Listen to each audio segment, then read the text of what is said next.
Good evening. Gay Talese, like the Society Library, needs no introduction. Both are longtime New York institutions, observing the city over many years. Here is the beautiful and poetic opening of Gay Talese's new book. New York is a city of things unnoticed. It is a city with cats sleeping under parked cars, 2 stone armadillos crawling up St. Patrick's Cathedral, and thousands of ants creeping on top of the Empire State Building. The ants probably were carried up there by wind or birds, but nobody is sure. Nobody in New York knows any more about the ants than they do about the panhandler who takes taxis to the Bowery, or the dapper man who picks trash out of 6th Avenue trash cans, or the medium in the West 70s who claims, "I am clairvoyant, clairaudient, and clairsensuous." The writing is so beautiful and poetic, it made me think of an early library member, Walt Whitman, who attended several lectures by Ralph Waldo Emerson at the library and wrote about them for the Aurora newspaper. I regret to say he was a bit of a male chauvinist pig. Beginning his article, "The Transcendent had a very full house. There were a few beautiful maids, but more ugly women, mostly blue stockings." Legendary journalist Gay Talese has written 14 books. His latest collection, A Town Without Time, receiving rapturous reviews everywhere. The Wall Street Journal Review said, along with Joan Didion, Norman Mailer, Tom Wolfe, and others, Mr. Talese has been acclaimed as a virtuoso of the novelistic new journalism. He was born in New Jersey, and after his college graduation, he was hired as a copy editor at the New York Times. He worked as a reporter there until 1956. Since then, he has written for numerous publications, including Esquire, The New Yorker, Newsweek, and Harper's Magazine. Tonight, he will be in conversation with Adam Dalva, whose writing has appeared in The New Yorker, the Paris Review, and the New York Review of Books. He is a contributing fiction editor of the Yale Review and is the president of the board of the National Book Critics Circle. He teaches creative writing at Rutgers and is currently at work on a novel. Oh, thank you.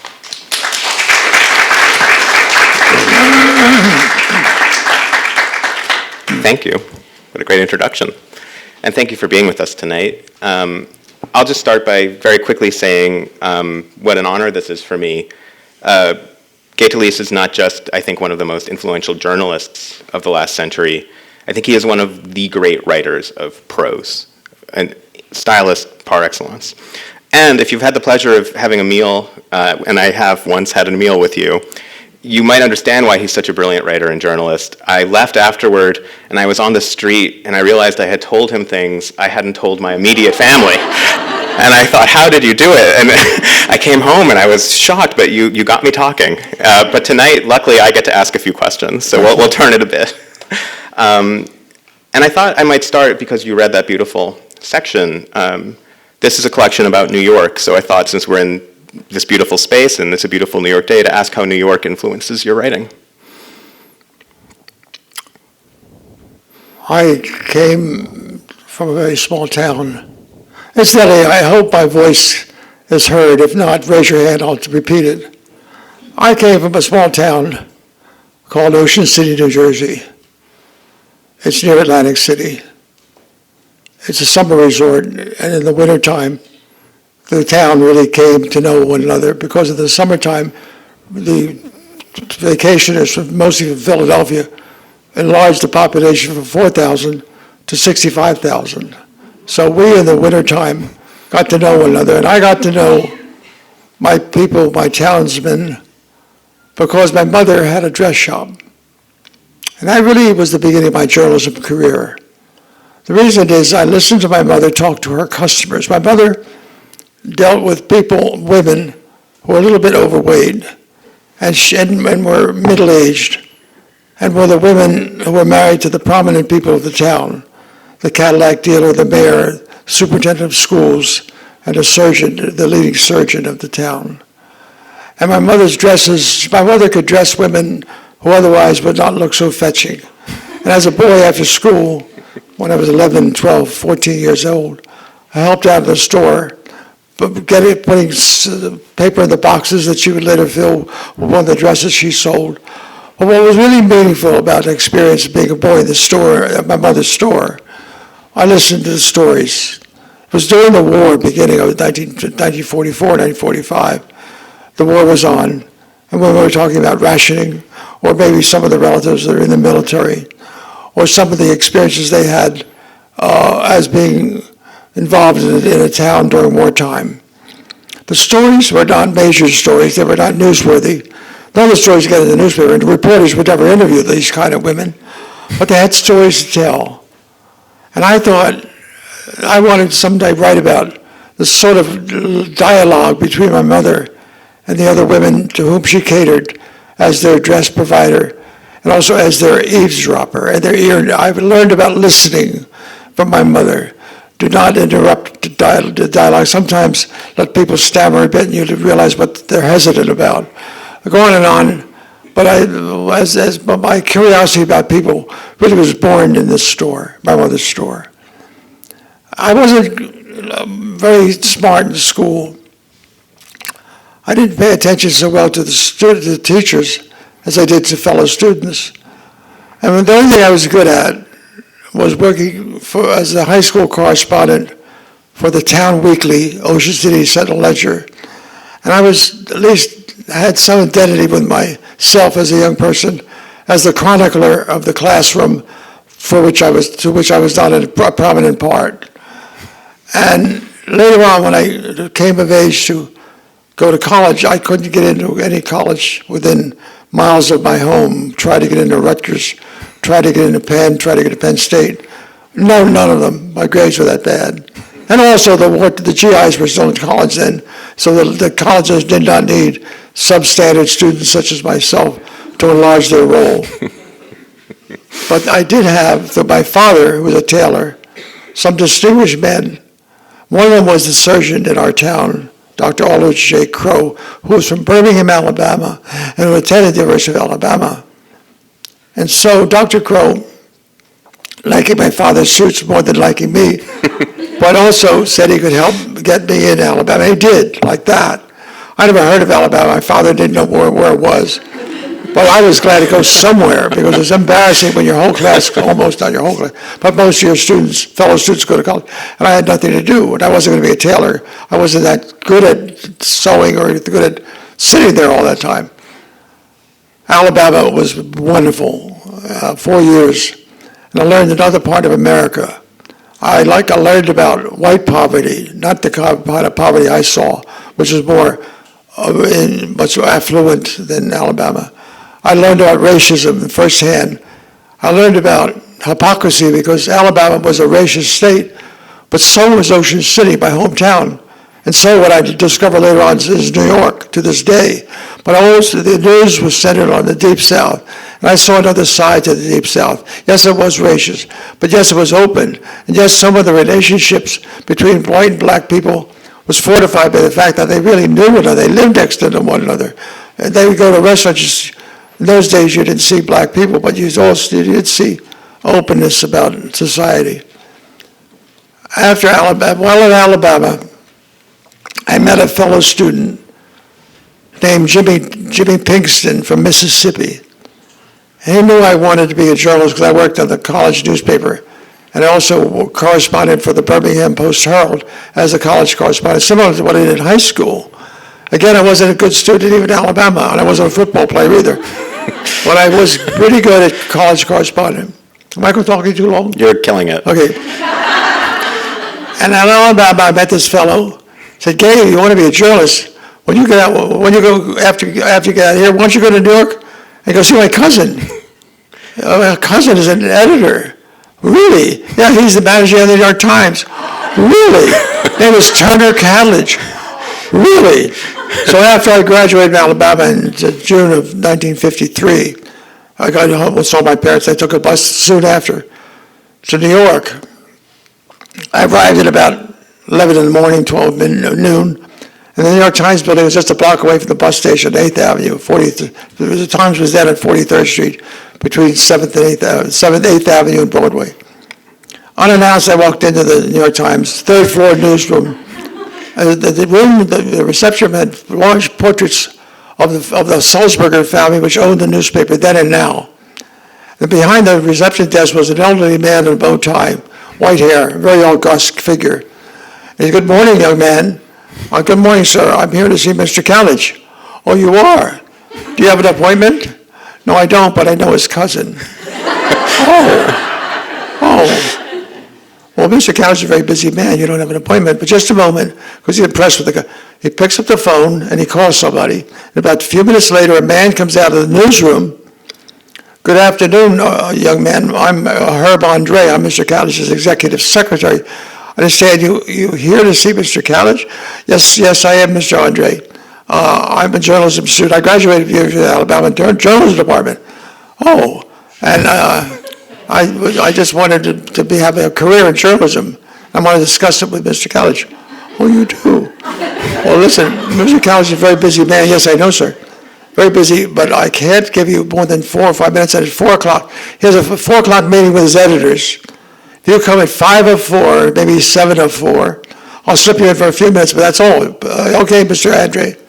So I killed 4 or 5 hours wandering. I'd never been to New York before. I wandered around Times Square. I come back dutifully at 10:04. I'm in the reception room. They came in.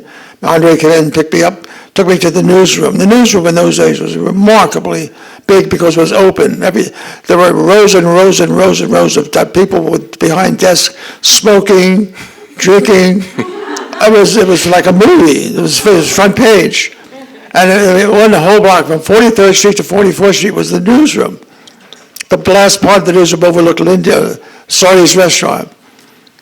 I waited. He took me to Talese's office. Enormous room. It was bigger than a basketball court. And behind the desk was this gray-haired man with a pinstripe blue suit and with shiny black shoes on top. One of them was on top of his desk, leaning back in a big leather chair. And he watched me as I walked this long route to the seat next to in front of his desk. Mr. Andre said, "Sit down." Mr. Talese, "Oh, good afternoon, young man. I told that you graduated from Alabama." He was Talese. I didn't tell you he was from Mississippi, from a little bit of Ackerman, Mississippi, and he worked for the New York Times as an editor, or as a reporter in Washington for a number of years. Got to know Herbert Hoover very well. Becomes gradually the editor, then the editor-in-chief. And so I sat down, and he said, "Did you enjoy Alabama?" "Oh, yes, sir, Mr. Talese. I'm a pretty good student at the department, and my ambition is to someday work for you and work for the New York Times." "Oh," he said, "young man, you have to have a lot of experience on major newspapers before you get a degree. You have to be experienced. You're only 21. Well, but I thought I could maybe start at a lower level. And I know your cousin." "You know my cousin?" "Yes." "What, may I ask, was his name? Is his name Jimmy Pinkston?" Not a reaction. Total silence. Mr. Andre said, the other editors were now waiting to come into this room. I'd almost explored 4 minutes of nothing so far. And I said, maybe I could have a job as a copy boy, something like that, Mr. Talese." Talese looked at Andre. Mr. Andre was standing behind me, waiting to get me out of there. "No, Mr. Talese, there's no opening yet." And Talese said, "Well, maybe you take his phone number, and maybe something will bump you, call him." "Yes, I will, Mr. Talese." "Thank you so much, Mr. Talese, for coming in. I'm glad to see you and hope to see you again." "Thank you, Mr. Talese." I walked out. Feeling humiliated because as a reporter I was badly sourced.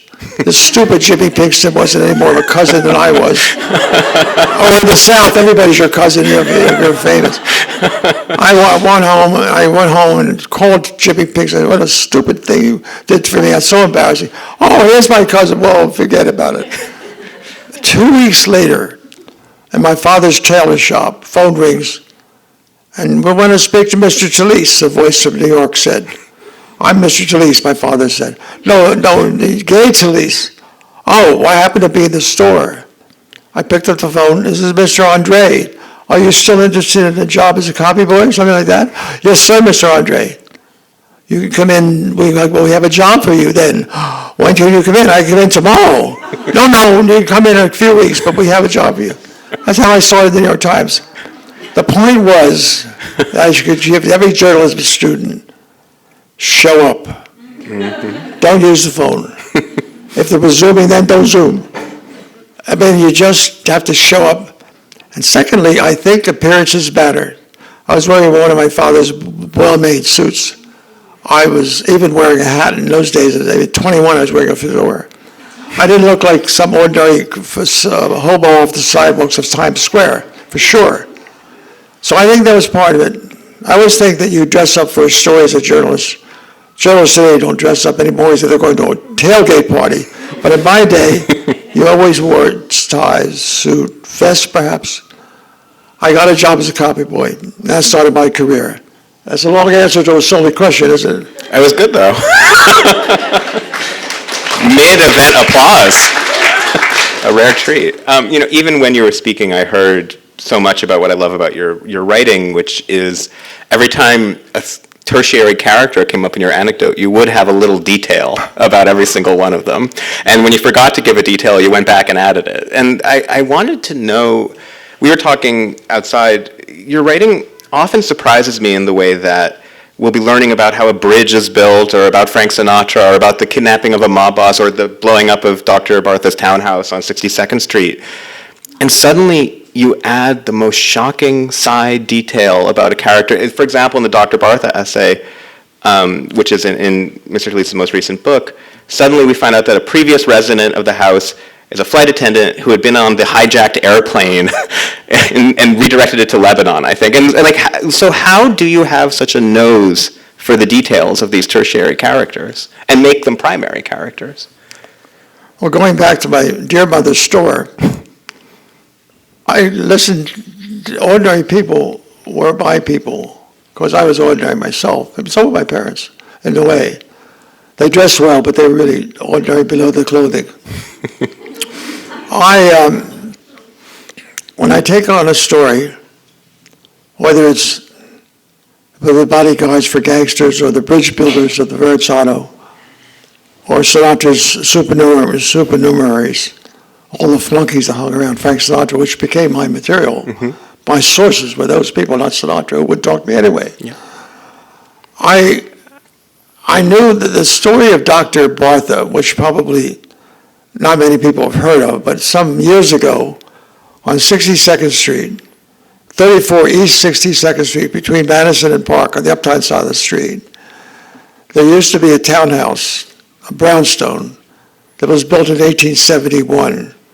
That whole part of New York grew out of the construction of Central Park in the 1850s and 60s.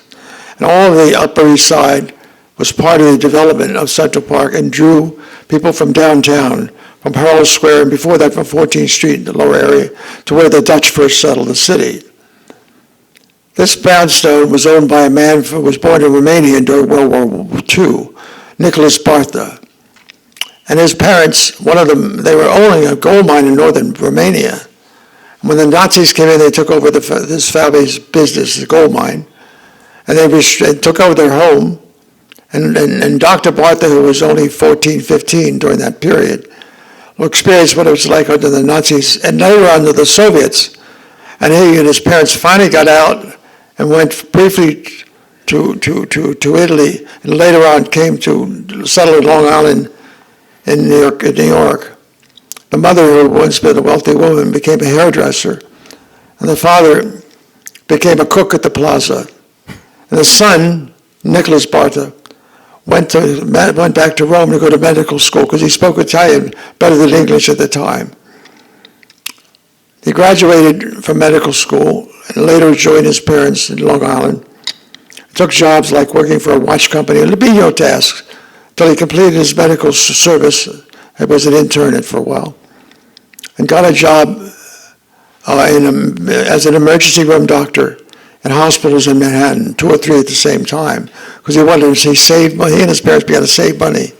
They wanted to get out of Queens and move to Manhattan, especially when the doctor's father worked at the plaza. Often the doctor would see his father there and saw this neighborhood, this golden area of New York, the Gold Coast of Manhattan. And there was turned out there was a brownstone for sale at 34 East 62nd Street, this old brownstone. And it was up for sale at a good price. Dr. Bartlett and his mother and father pooled their resources and bought that building, and I think it was in 1980. Dr. Bartlett got married during the meantime to a woman who was also from Romania, but she worked at the Dutch embassy.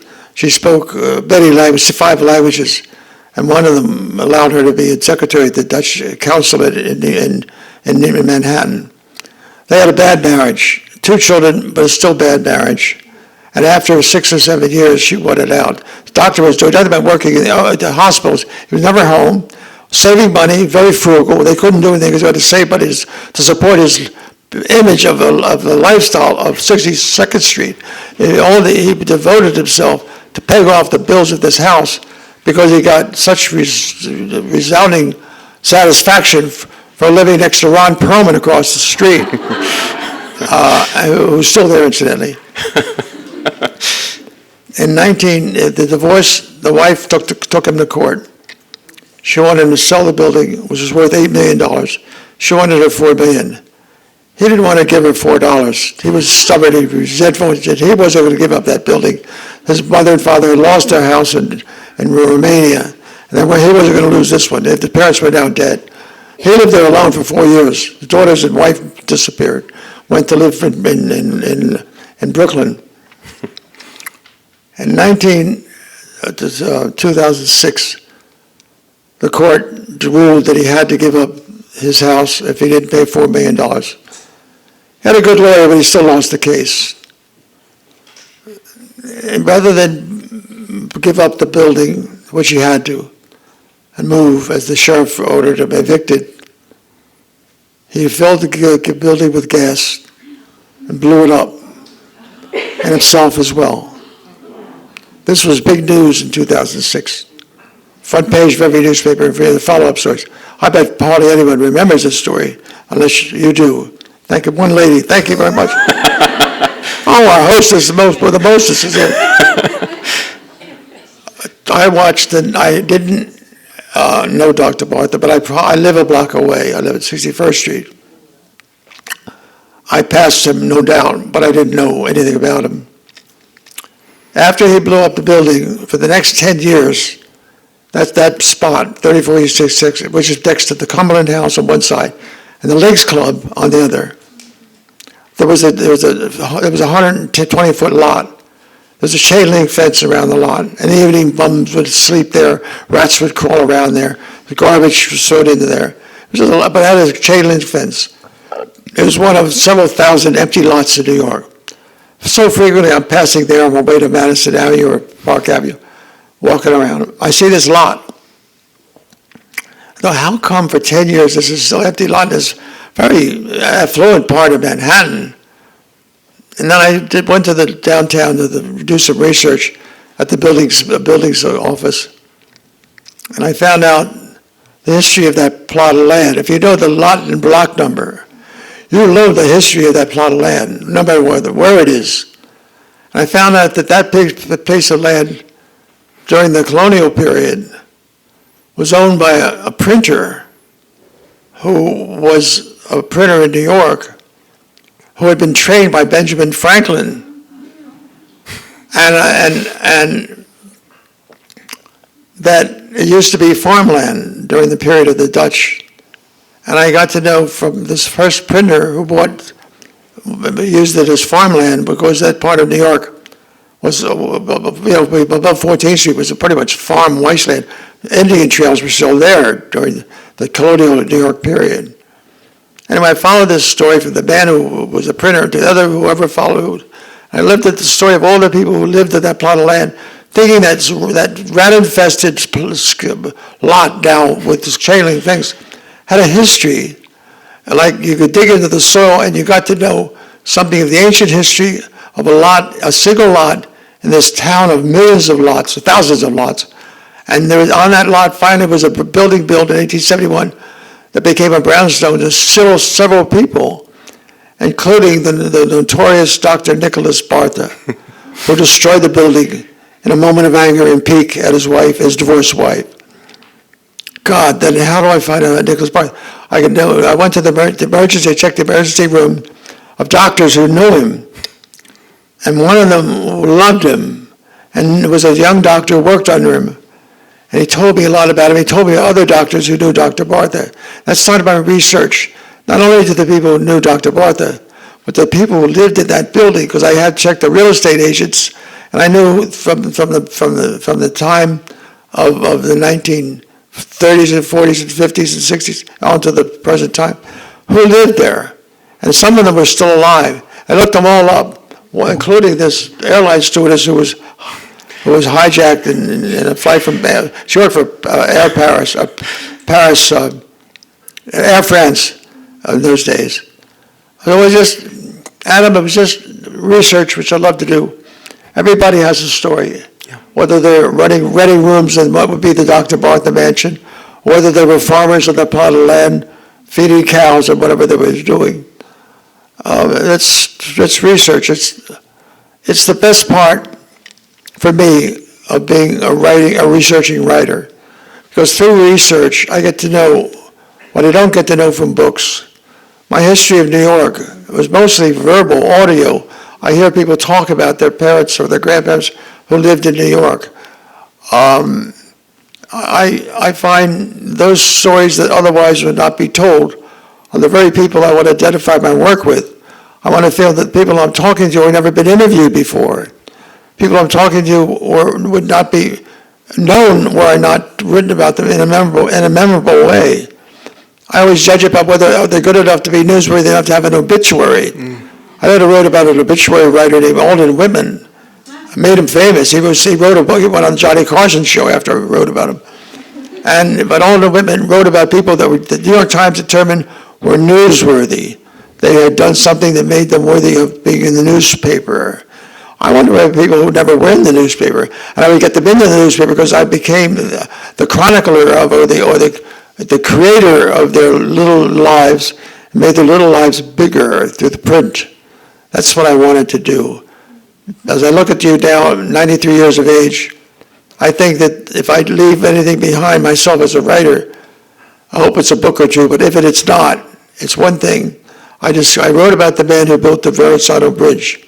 The Verrazano Bridge, like the Brooklyn Bridge or the George Washington Bridge, will be here a long time, long after everybody I knew was around, and they'll be all perished before those bridges will live on.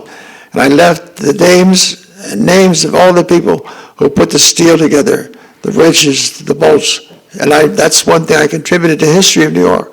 The names of the people who did the heavy work and the handiwork of one of the landmarks of our city. We don't know who put the Chrysler Building.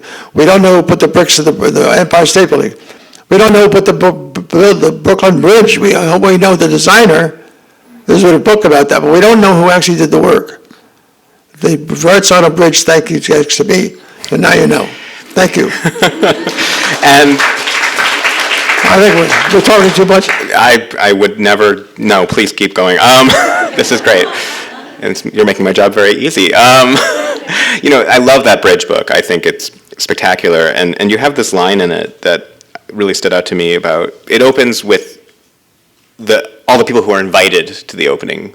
And then you say you want to acquaint us with the uninvited, which I thought was a beautiful way to sort of think about a bridge. And I wonder when you I should say that, if I may interrupt. Of course. Robert Moses was the big boss of those days. Robert Carroll, probably everybody knows of Robert Carroll's great book. But Robert Moses was the head of the Bridge and Tunnel Authority. Yeah. He oversaw the construction of the bridge, got the money for it. But on the celebratory day when the bridge opened, everybody was there, including O.H. Alman, a Swiss engineer, who also did the Brooklyn Bridge and many other bridges. The George Washington Bridge, not the Brooklyn, the George Washington Bridge, and some other bridges around New York. And Moses did not introduce him by name. I just forgot him. And I just remember that. It shows you how Moses didn't care about little people very much. Then Mr. Ahmed, who lived in the Carla Hotel, who go up to his penthouse apartment. I interviewed him once or two. He could, with his binoculars, could look around the city. And there's even a little walk bridge across the East River that Mr. Ahmed designed. A great figure. People don't know about him. There should be a statue inside, but I'm not statue designing people. But he's a great man I interviewed. Excuse me, you had a question? No, that was sort of answering it, actually. But I wonder, so you won't remember this, but you came and talked at my high school. And what I won't ever... So you're a rich kid. I'm a rich kid. Grew up right near here. And what I'll never forget is your cardboard. You pulled out and said, "This is how I take notes," and you cut the shirt. And I know you have them on you today. I always have them on me. And I can't They resist. go with a suit.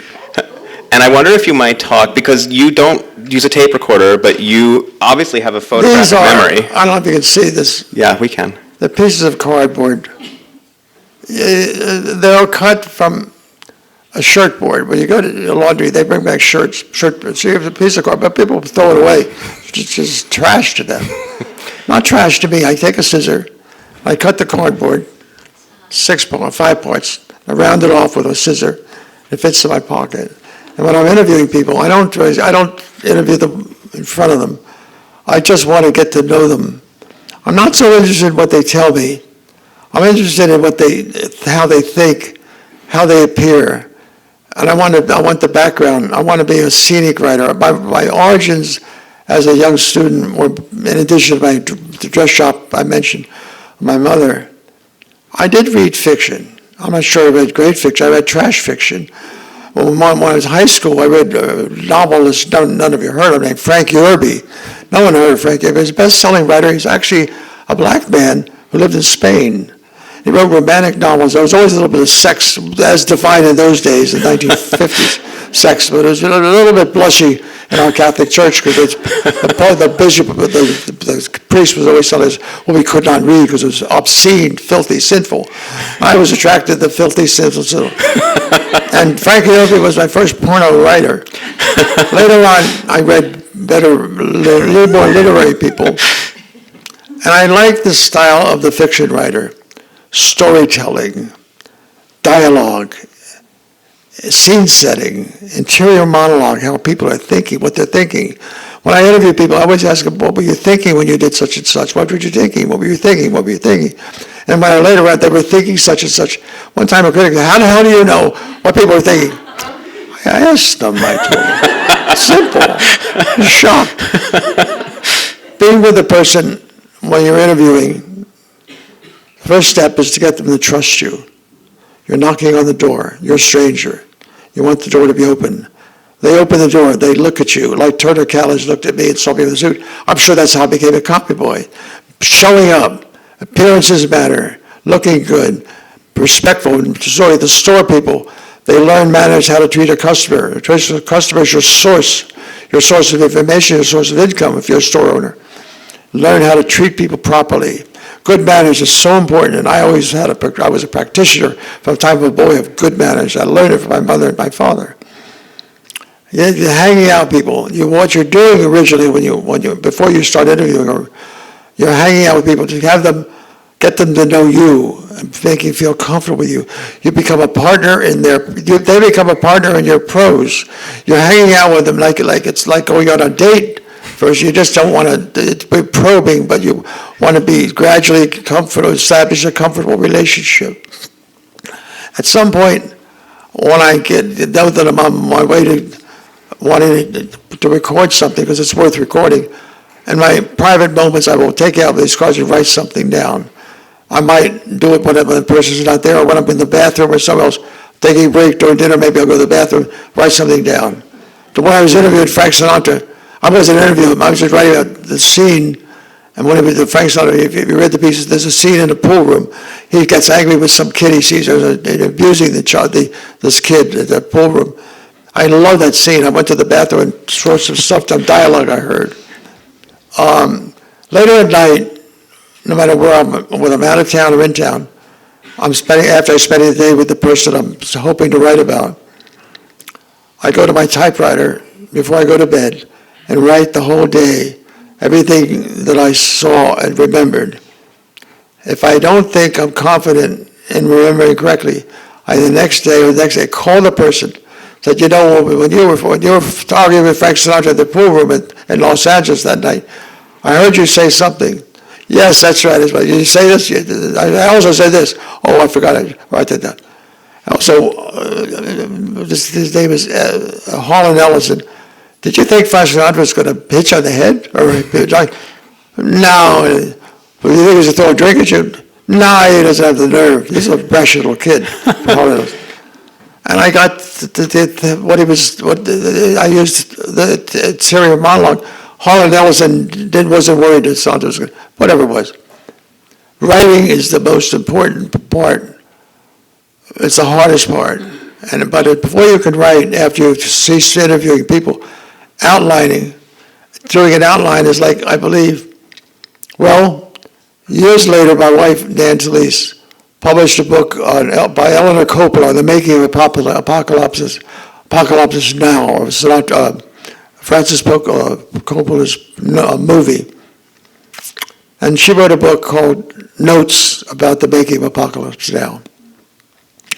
I got to know Francis Coppola because of my wife. So frequently, my wife would be invited with Eleanor to go out and spend time in Napa Valley, where the Coppolas then lived, and he still lives. In their winery, Coppola was making a movie about a car maker called Tucker. I didn't see the movie. He took me to his trailer, and he showed me how he makes his movies. Scene, little cards. I do the same thing in my writing. I write like a drama, like a movie maker. I also try to write like a tailor, like my father's tailor. Detail, stitching, not using technology. My father never used a sewing machine. He wanted everything by hand. And I wanted to write by hand like a tailor. Careful so the buttons don't fall off, so the lighting doesn't fall apart 20 years later. That's caring, detail, small town, but lasting craftsmanship.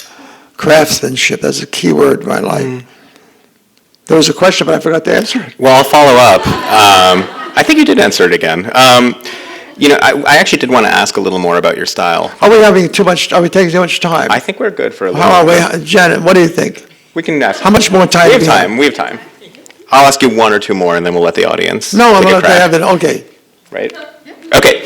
So, I was noticing how beautiful and how musical your line is, your prose line. I wrote down a few. Doormen are good at small talk, big talk, and back talk. That's good.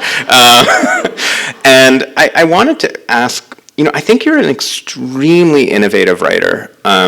Thy Neighbor's Wife, which is one of the great books, I think is up there for me with The Executioner Song and In Cold Blood as perfectly written books that blur the line of what journalism is, what nonfiction represents. And your The worst reviews of my life. The worst review. I read them. Terrible. Crazy. Not one good review. Crazy. And that book rules. I understand it because it's controversial material, but I wonder if you might talk a bit about your boldness as a writer, to insert yourself in the third person in a work of journalism, to write for the Times or for Esquire and to have these musical lines, to have a Sinatra piece that doesn't mention Sinatra, that doesn't interview Sinatra. You're a very innovative writer. But I'm also a writer who shows up. Yeah. It's important. And what I'm writing about, no matter what the book, I show up, even in ways that would embarrass other writers, I think, and certainly infuriate the audience or the reading public. When I wrote about the Bonanno family, I hung out with gangsters. I had them in my house. The gangster, Bill Bonanno, was his father was Joe Bonanno. One of the big crime families in the 1960s was the Bonanno family. And after 4 years of cultivating Bill Bonanno, who was my age almost, he took me in, and he started believing in me, and believing I could write about the secret society without bringing harm to him and his family and other gangsters who would hate his violating the code of silence, which is essential in mafia life. And that became the book called On My Father, he and his relationship with his father. But in order to get so trustworthy with this gangster and me being part of his life, he came to my house many times with his wife and children to dinner. They met my daughters, Pamela and Catherine. Pamela's here tonight. And one time in I think it was 67, he was then living with he and his father lost what they call the Banana War in Brooklyn. And he and the gang broke up and went to California and Arizona. And Bill Bonanno lived in California for a while with his children and his wife. Came to New York when there's some family business he could deal with. One time he called me up and said, "Gay, I'm in town. I wonder if we can have dinner tonight." I said, "I'm sorry, Bill. I'm supposed to having dinner with Abe Rosenthal and Nan and I." Abe Rosenthal was the editor at the Times, and he lived at 67th Street. But I'm looking for a babysitter, because this was the night the housekeeper was off this night. I'm looking for a babysitter. I said, "I'll be your babysitter." So Bill Bonanno and his bodyguards came over and took care of Pamela and Catherine while we were at Abe Rosenthal's, Shirley Lloyd Rosenthal, for dinner. That's trusting your sources. I think so. But you're talking about Thy Neighbor's Wife. I was hanging out with gangsters. And when I went to write Thy Neighbor's Wife, I started off by hanging around massage parlors, getting a massage, which you're not supposed to do, but I did it. Hanging out more ways than one. And also running massage parlors later. Working at one. And living as a nudist in California. Yeah. For 6 months I lived as a nudist in Topanga Canyon. Yeah. Sandstone wrote about it. Mm-hmm. All that's in the book. It's a great book. Most writers or reporters would want a press badge. You keep their clothes on. It's not the way you do it. You show up and you have to take your clothes off, take your clothes off. I always believed when I was writing, I was like an actor playing the part. I lost myself in the role. There are times when it was hard for my daughter Pamela and Catherine, and my wife especially, because Thy Neighbor's Wife again, she didn't like the publicity I was getting. Mm-hmm. And I couldn't blame her. It was embarrassing. She was an editor at Random House. And it was bad for our children at school. Their children, their classmates would say things about me, which were well-deserved, but it was not good for them to hear. So that's what you pay the price. You pay the price if you're a researching writer of the kind I am, and the kind I think I would be otherwise not good if I did it otherwise. I wrote a book about a voyeur. I called it Voyeur's Motel. I went to it was near Denver, Colorado. I was up there with him in the attic watching people all the time. It was stupid. How did you do that? Easy. You're part of this story. Mm-hmm. And that's when I was writing the book about the New York Times. It was easy. It was bridge. It was easy in a way. But the other subjects were not so easy. I was the pornographer of my Frank Yerby days as a youth. But that's what I think you wanted to hear. Yeah, and I'm amazed at your ability. You mentioned in Thy Neighbor's Wife, I think you used the phrase, you have a tolerance for incompatibility. You can spend a very long time with an incompatible person in pursuit of a story. And I think my last question before we turn to audience might be, how do you sniff out these stories? I mean, these stories over and over, I'm reading essentially 60 years of your work, which never dips, which is crazy.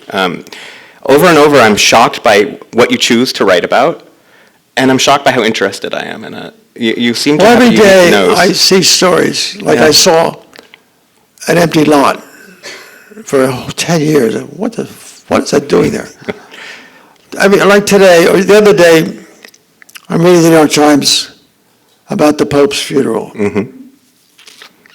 And the Pope, I saw a picture of Donald Trump, of President Trump, and Zelensky talking together. It was a front page of the New York Times. I think so.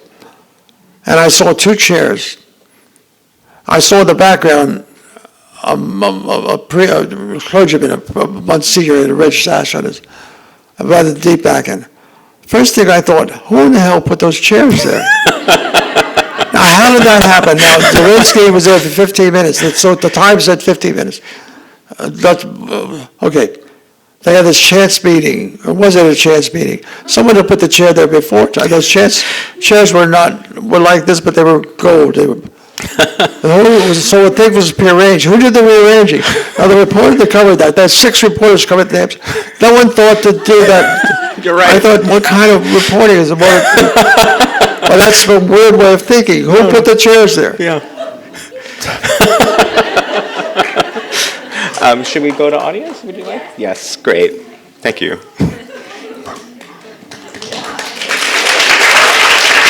going to have a couple audience questions. First of all, let me just say it is the honor of my life to hear you. You're one of the main reasons I became a journalist. So. Where are you a journalist?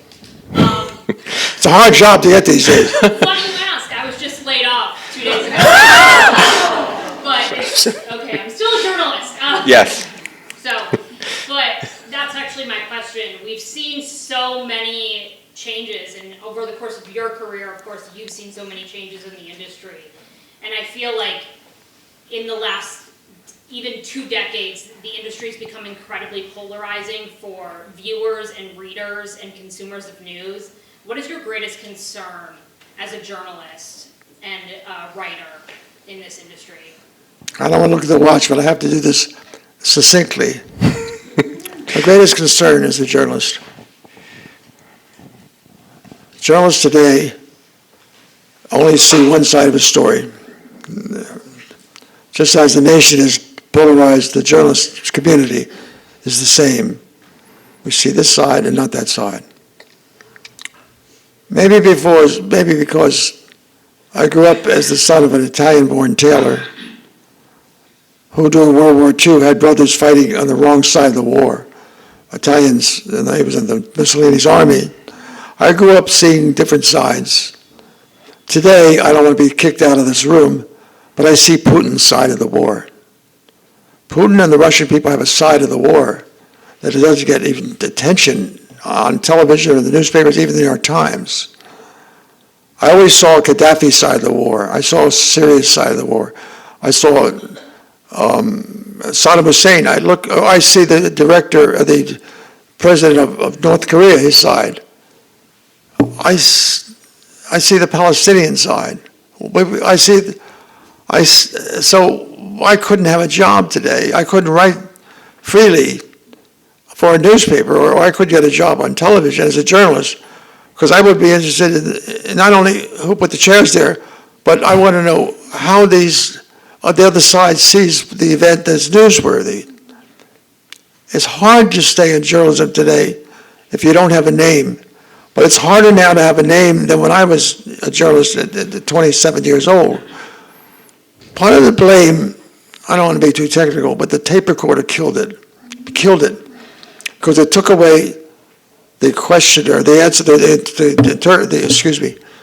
interviewer, the man shows up, or the reporter shows up, and delegated the story to the person who answers the question. The Q&A, the question answer question, that dominates journalism today. Magazine pieces are almost Q&A, usually with a movie star or somebody very important. Today, it's very hard for journalists to have the name that when I was a so-called new journalist with Tom Wolfe, and Joan Didion, and Norman Mailer, and Gore Vidal, and so many people, Brad Breslin, and etc. Today, if you look at magazines, they're not names on the cover as they used to be. They're not magazines they used to be. The New Yorker's the only great newspaper, only great magazine going now. And people on the New Yorker, there's some great writers in New York, but there's no Esquire anymore. There's no Vanity Fair anymore. There's no Holiday and all those magazines, Saturday Post. I grew up with Life. It's all gone. The Herald Tribune, it's all gone. So now you're out of work. I hope you get a job, but it's very hard to get a job. I don't know what you're going to do, but I have great sadness about the lowly state of journalism. But on the other hand, journalists are not doing a great job. There are some great, there are times as a writer like Dan Barry is a great writer, but there aren't many there. When I was there were many more good writers who wrote books also, and wrote magazine pieces that are good magazine pieces for the New Yorker sometimes. That's not here anymore.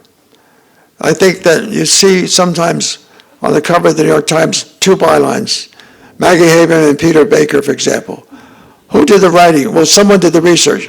When I was on the New York Times, you never saw 2 bylines. I know there was Woodward Bernstein, that was later, but that was not writing, that was reporting. I want reporters to be able to write well, really write well. There are some still, I don't want to name and forget other people, but it's not like it used to be. I'm sorry, I can't give you a better answer. That was very good. Any other questions? Thank you. Oh, sorry. Thanks. I don't know whether this is working or not. You're talking about crime families and the code of silence. But I was wondering, over your general career, when you had a story and you knew you might hurt someone if you put certain details, certain stories in. And I'm wondering how your conscience or journalistic Help me out. What's it? code So would he, make you decide to put something in or to take something out if it was going to hurt someone. so he's referencing like omerta and code of silence, and then asking in your own journalism, how do you decide to leave something in, or do you take something out if you're worried it might hurt someone? Thank you. It has to do a great deal with how you write. You can find a way to deal with something that's very delicate or controversial or harmful if you know how to write around it or suggest things without being so bludgeon your subject with an embarrassing. I'll give you an example. I wrote a book with the New York Times many decades ago. One of the persons that helped me was the publisher, Mr. Sulzberger, Arthur Hayes Sulzberger, and his family, Arthur Ox Sulzberger. They were I didn't submit the book for cooperation. I wrote the book and didn't show in the book that was published, but they helped me to the research. They're a great family, the Sulzberger family, a great American family. Mr. Arthur Hayes Sulzberger was very elderly when I did this book, and he wasn't well. He wasn't showing up at the office. He was at home in his house on Fifth Avenue and 82nd Street. When he was younger, he was a womanizer. A lot of the Sulzbergers are great people, but the men are womanizers. All of them, Ox, so the whole family. Well, they're like movie producers who shall not be named. But they put a great paper together. They funded it beautifully. When I was interviewing Mr. Arthur Hayes Sulzberger at his apartment, his wife wasn't there. The sainted Iphigene put up with a lot. But a good-looking nurse was there, a really ravishing nurse in a white gown, blonde hair. When I was interviewing him, she came in with a tray of pills, and I don't know what the hell they were. She gave him pills, he swallowed a glass. And then she turned, nodded, and then she went back down this long hallway, their vast, great apartment. I watched this old man's eyes follow her all the way down. I watched him. In the book, I write him as a man who had an eye for an ankle. And I didn't say he's a smutty old guy or dirty old man. An eye for an ankle. It's enough.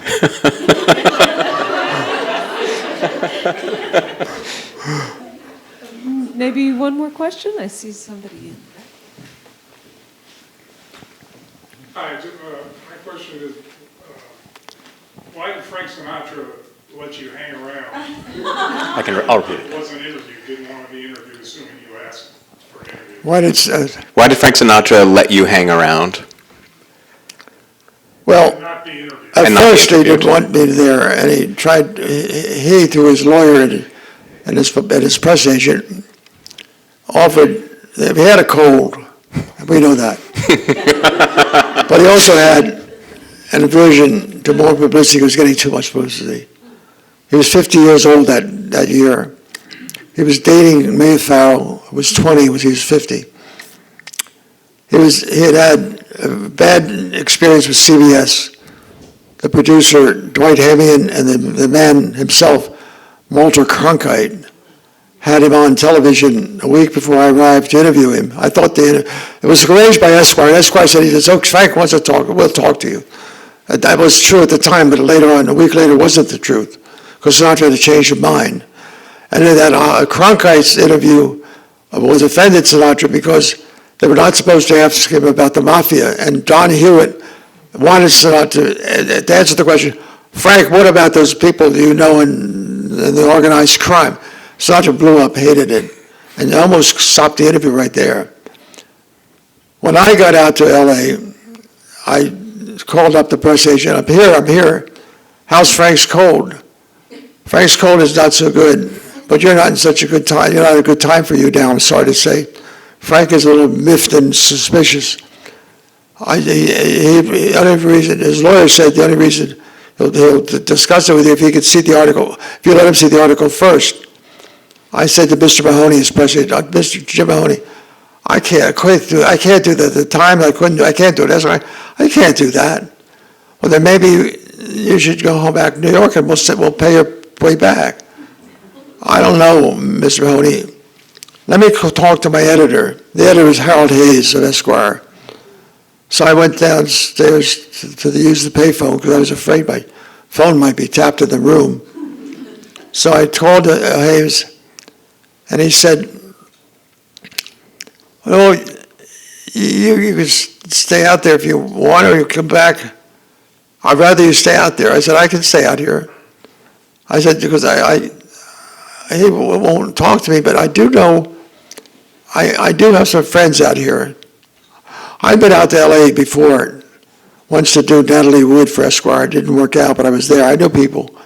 And one of the couple that I knew owned a discotheque, a nightclub called the Daisy on Rodeo Drive.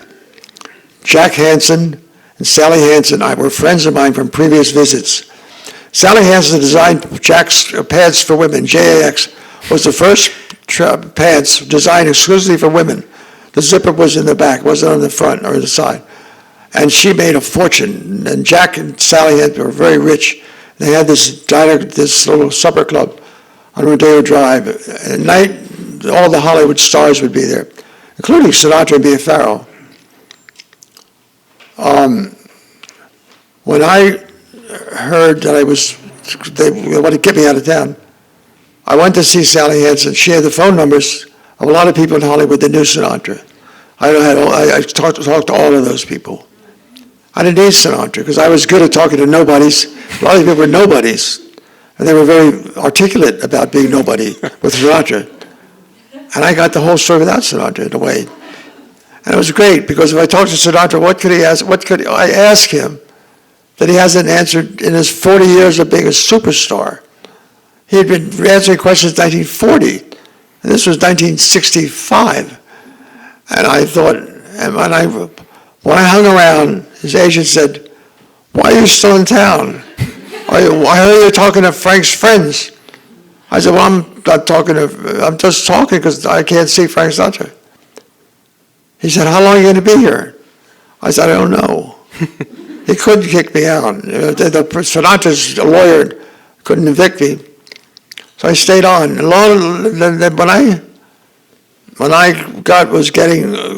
was getting what I wanted, Sinatra's lawyer relented a little bit. I wouldn't still talk to Frank. He wouldn't talk to me one-on-one. But he didn't.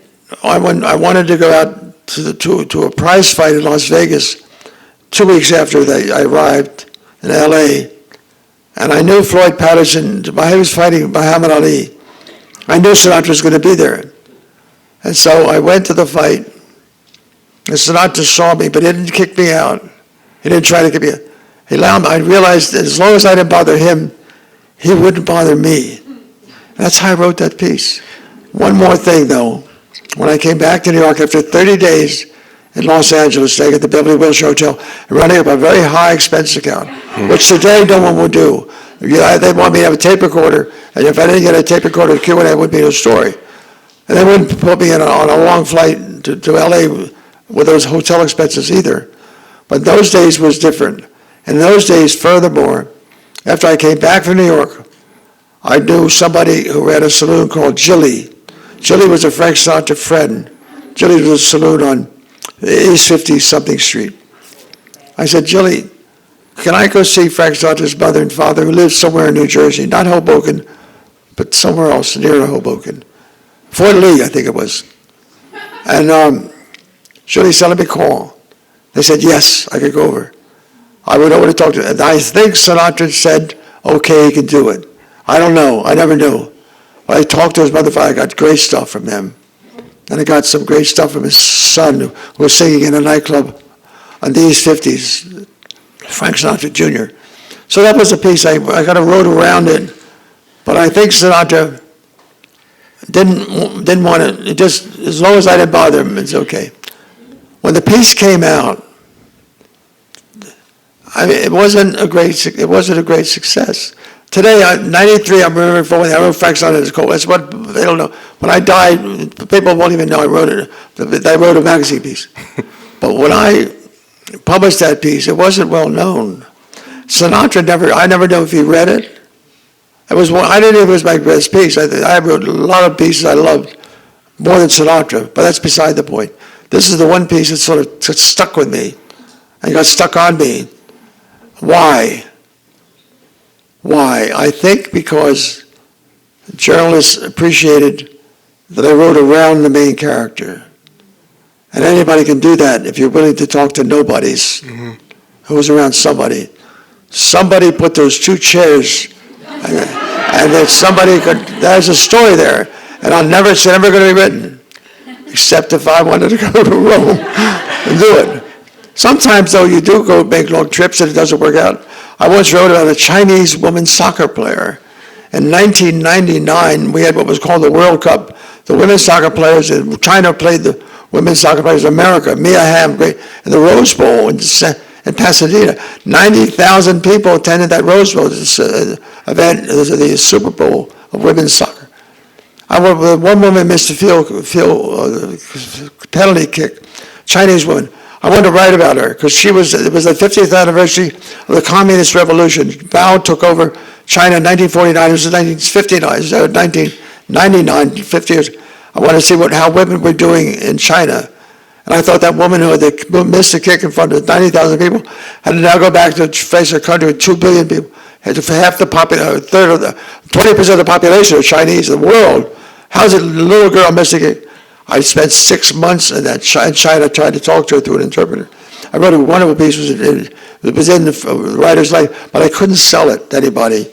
And the New Yorker wouldn't want it. Esquire didn't want it. Harper, nobody wanted it. But I wanted it. So I have it. Can I very quickly, can I ask I just want to maybe close, there's a detail in Bartleby and Me. When you're backstage in Patterson's locker room after Cassius Clay, Muhammad Ali knocks him out, and he asks if you're in the room. Do you remember this? Yeah. And I wonder if you might close by, that was like the most crazy anecdote I've ever read in my life, I think. So I have to ask. When I was a Times reporter, I began in the sports department in 1957. The heavyweight champion then was Floyd Patterson. Muhammad Ali was a rising heavyweight, but he was young and not yet the champion, a few years away from that. And I wrote it over my 2 years in the sports department. I interviewed Floyd Patterson 36 times. I was writing about him, made a living writing about Frank. I really knew him really well. He liked me. He came to dinner, met my daughters. And I felt sad when he fought because he was fighting. Later on, he fought heavyweights that were really heavier than he was. Sonny Liston, later Muhammad Ali, they killed him when they fought him. When Sinatra was going to this fight I mentioned earlier, in 1965, I went to Patterson's dressing room before the fight. I wished him well. And then, no, I'm sorry, it's wrong. I didn't wish him well. I didn't see him before the fight. I went to the fight. Patterson got beaten and knocked out in the first, second round of what it was. It was no contest. After the fight was over, the press room, the press talked to the fighter, including the losing one. And Floyd Patterson gave an interview. He sorry didn't do well, blah, blah, blah. After the interview was almost over, Patterson said, "Is Gay Talese in the room?" And I was in the back talking to George Plimpton, who was there, and Norman Mailer with that fight. "Yes, Floyd, I'm back here." He said, "I know you wanted to interview Frank Sinatra. Did you ever interview Frank Sinatra?"